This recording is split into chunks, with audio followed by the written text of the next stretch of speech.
Halo semuanya, di sini saya akan menjelaskan materi tentang filsafat pendidikan.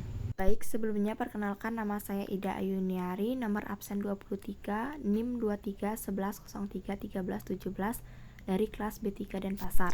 Jadi yang pertama saya akan menjelaskan pengertian dari filsafat pendidikan.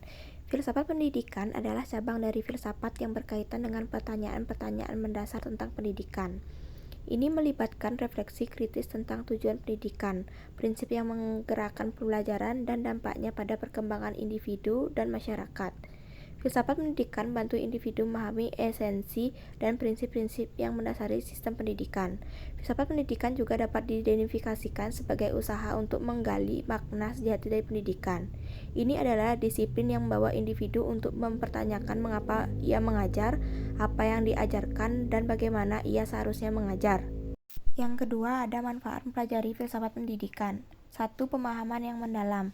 Studi filsafat pendidikan membantu individu untuk memahami prinsip-prinsip dan nilai-nilai yang mendasari pendidikan.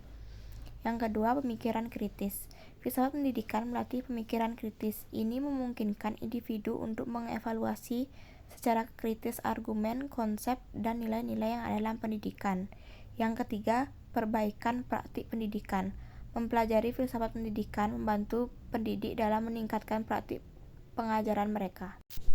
Yang ketiga, ada 4 aliran filsafat pendidikan. Yang pertama, perennialisme, yang kedua, esensialisme, yang ketiga, progresivisme, yang keempat, neopragmatisme. Selanjutnya, ruang lingkup filsafat pendidikan.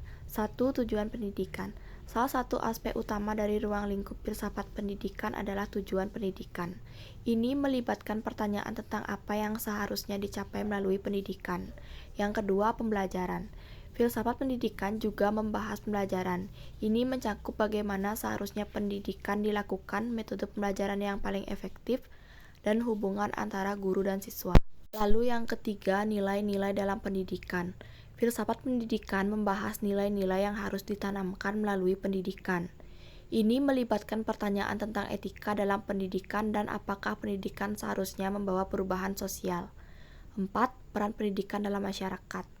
Ini termasuk pertanyaan tentang apakah pendidikan seharusnya menjadi alat sosial yang membentuk individu atau hanya menyediakan pengetahuan. Baik, sekian dari materi saya tadi. Saya ucapkan terima kasih.